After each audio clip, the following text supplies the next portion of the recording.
सभी को good morning.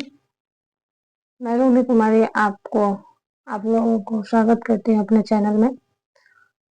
और आज हम लोग पढ़ने वाले हैं केंद्रीय मंत्री परिषद या मंत्री मंडल।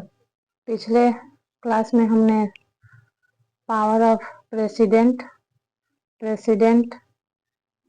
सारी क्लास को मैंने करा दिया है। तो जो भी बच्चे न्यू देख रहे हैं वो जाकर के पिछले क्लास को देखें और उसके बाद इस क्लास को देखेंगे।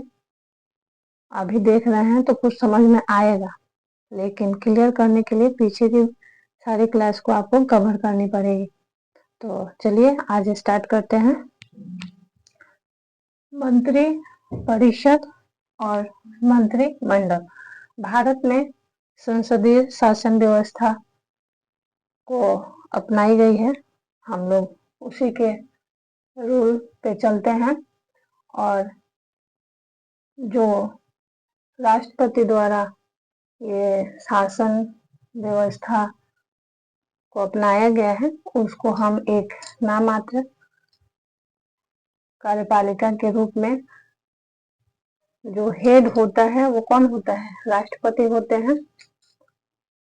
और इनको राष्ट्रपति को बहुत सारी क्या की गई है? शक्तियां, पावर है। राष्ट्रपति के पास बहुत सारी शक्तियां हैं, बहुत सारी पावर है। ठीक है, जो हमारे राष्ट्रपति लागू करते हैं। उसके बाद देखते हैं संसद में जो भी कार्य होती है वो राष्ट्रपति के द्वारा मंत्री जो होते हैं मंत्री भी करते हैं। और अनुच्छेद 74 और 75 के अंतर्गत राष्ट्रपति जो है मंत्रिपरिषद के सलाह पर ये कार्य को करते हैं। सिर्फ राष्ट्रपति अकेले नहीं करते हैं, इसमें मंत्रिपरिषद भी कार्य को करते हैं। 75 में प्रधानमंत्री के बारे में उल्लेख है। अनुच्छेद 75 में प्रधानमंत्री के बारे में उल्लेख है। और राष्ट्रपति जो है कोई भी कार्य किसके सलाह पे करते हैं? तो प्रधानमंत्री की सलाह पे करते हैं। इसलिए राष्ट्रपति को नाममात्र का कार्यपालिका कहा जाता है और वास्तविक जो पावर होती है वो किसके पास होती है? पीएम के पास होती है, प्रधानमंत्री के पास होती है। और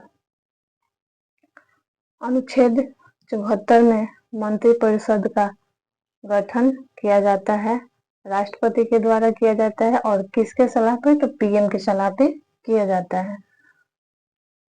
अगर राष्ट्रपति को प्रधानमंत्री कहते हैं कि मान लीजिए अभी वित्त मंत्री सीतारमन है और राष्ट्रपति कहते हैं कि इनको रक्षा मंत्री बना दिया जाए। ठीक है, किसको?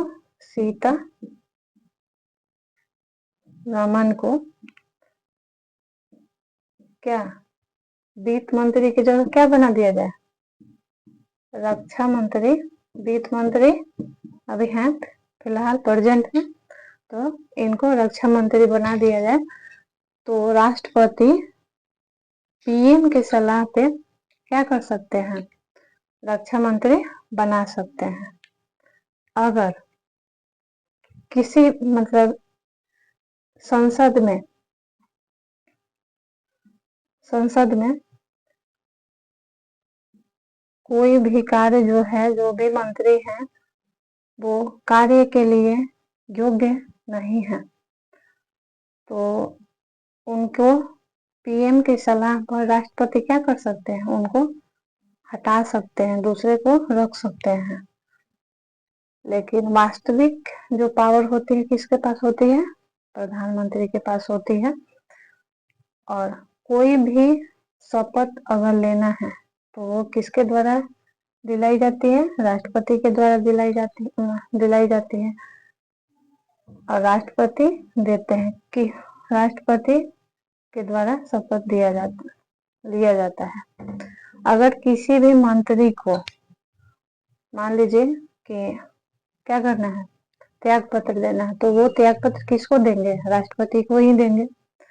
और इसके बाद हम लोग योग्यता के बारे में थोड़ा सा जान लेते हैं। योग्यता के बारे में जैसे मान लीजिए लोकसभा और राज्यसभा दोनों में मंत्री परिषद होते हैं, है ना। तो मान लीजिए कि कोई भी अगर मंत्री परिषद अगर चुनाव या तो लोकसभा में हार जाता है या राज्यसभा में हार जाता है और वो उस योग्य है, मंत्री परिषद के योग्य है, तो राष्ट्रपति के द्वारा उसको मंत्री बना लिया जाता है। योग्य है लेकिन हार गया है, फिर भी क्या किया जाता है? मंत्री बना लिया जाता है। और एक समय सीमा होती है कि आप संसद के मेंबर बन जाइए इतना दिनों के बाद, इतने अवधि के बाद। तो उनको टाइम दी जाती है 6 महीने का, और 6 महीने के अंदर वो लोकसभा के व्यक्ति हो, लोकसभा के सदस्य हो या राज्यसभा के सदस्य हो, दोनों में से किसी भी सभा के सदस्य अगर हार जाते हैं तो उनको 6 महीना के लिए मंत्री बना लिया जाता है। और उनको 6 महीना के अंदर अंदर क्या करना होता है? संसद के सदस्य मेंबर बन के दिखाना होता है। और मैं आशा करती हूँ आप लोगों को समझ में अच्छा से आया होगा। और नेक्स्ट क्लास नेक्स्ट डे, अभी के लिए इतना ही। Thank you so much.